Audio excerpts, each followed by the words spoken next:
So I'm recording this after this episodes of Dispatch 5 and 6. Okay, and I have some thoughts about Chase and the end of episode 6. Okay, and I'm just gonna say up front, right? Spoilers, of course, but I don't really think that the ending really worked for me. I like Chase. I love Chase as a character. Like I've been loving my time with Dispatch so far, but this is the first time in the game where I've really like had an issue that I feel I need to address and just like get my thoughts out. I just had things to talk about. Okay, um, it didn't really work for me. But first, I want to talk about what did work. Okay, so first, like it works that he's overprotective of Robert, and that's why he like decides to lash out at Invisigal. Okay, it makes sense that like he's drunk. All right, he's at these events. Like you can see Blonde Blazer kind of pull him up, and they start dancing together. She and Chase.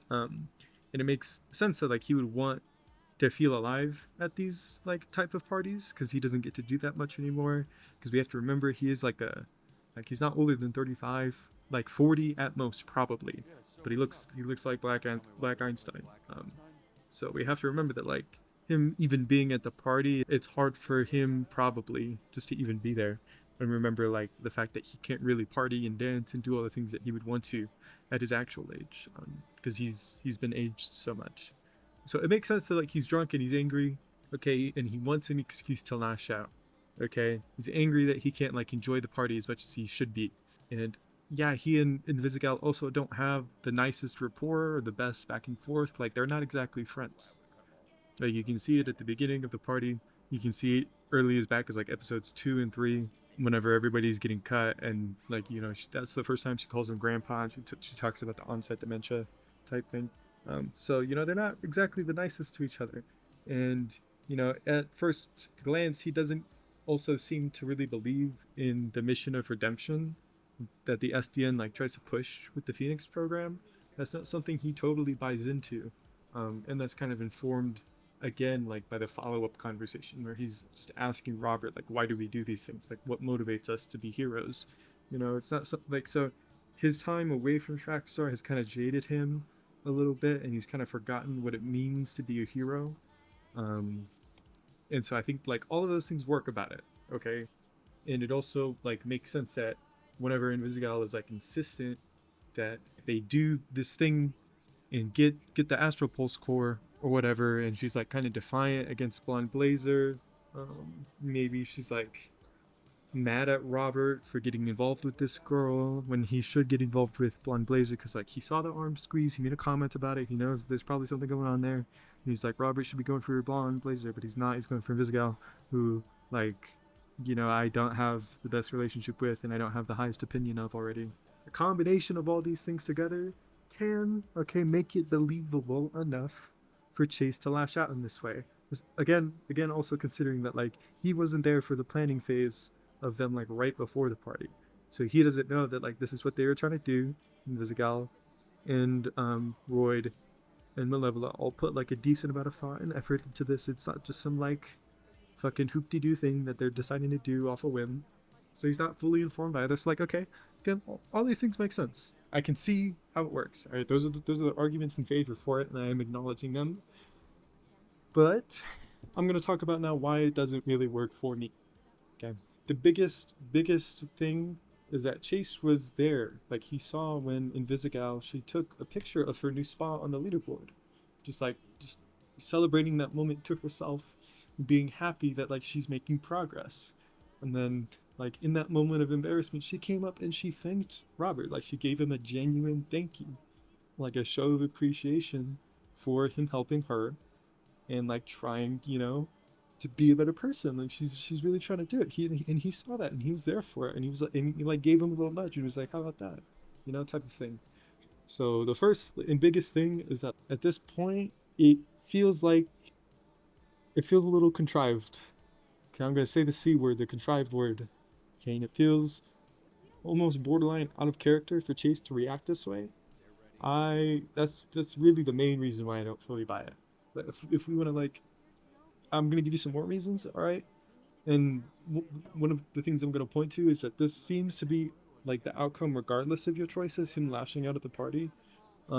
And I feel like it should be different depending on whether or not Robert is like actually building a connection with Invisigal, or if like she's someone that he's written off in the story. Because you get a couple dialogue options to be like, no, I don't believe in Invisigal. I don't think she has a shot. And even after like you go on the movie date with her, you can tell Chase and you can be like, no, I don't really think I'm not really that into her type of thing. And conversely, you can be like, no, I'm into Invisigal. I think she's growing on me. I'm warming up to her. I see. There's something I see in her. And the same thing with Blonde Blazer. You can tell her after the celebration of Vizzy bringing in Lightning Cuck. You can tell her like, yeah, I actually believe in Invisigal. I think she can do this and turn it around. And I feel like if those are sentiments that we get the opportunity to express to Chase, then it should influence whether or not he's gonna like lash out at her in this way at the party.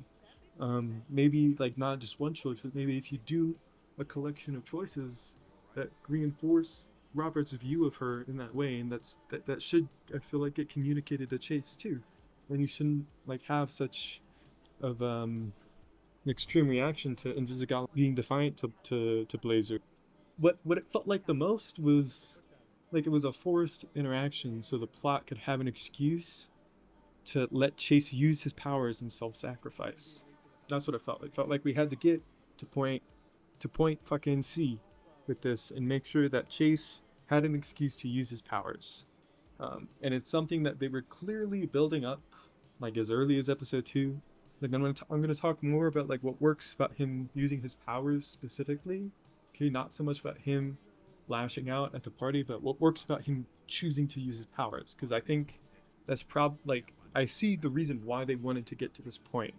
Okay, it makes sense. And even though like this is a choice-based game, and I feel like the outcome should be more influenced by whatever choices we make or don't make throughout the story, and I feel like there are ways that this could have been avoided. I'm going to talk about why it works first again, right? The biggest thing is that like this is the core conflict of his character. Okay, he wants more than anything else to use his powers again. He says as much in episode 2. Like we're told that is what he wants more than anything else in this world, is to use his powers again.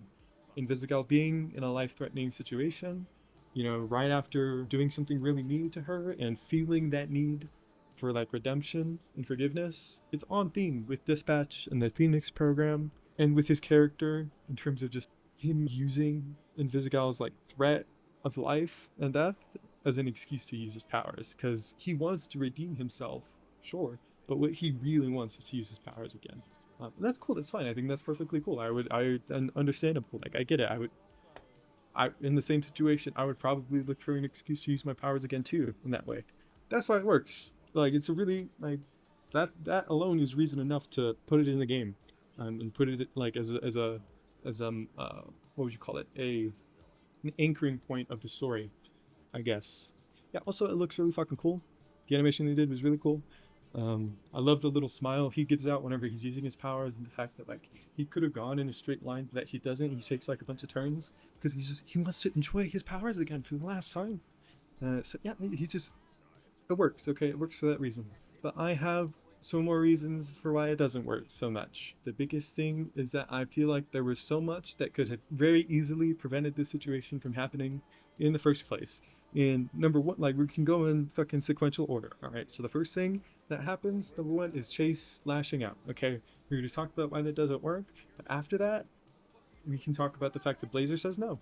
Like she says no even though Robert is like, actually, I believe in this. We can do this. Ready. I understand Mandy, Blonde Blazer, is his boss. And Robert can't like supersede her or whatever. But Mandy, you're not in this, really. You don't understand, like you don't have the knowledge to be making this decision for everybody.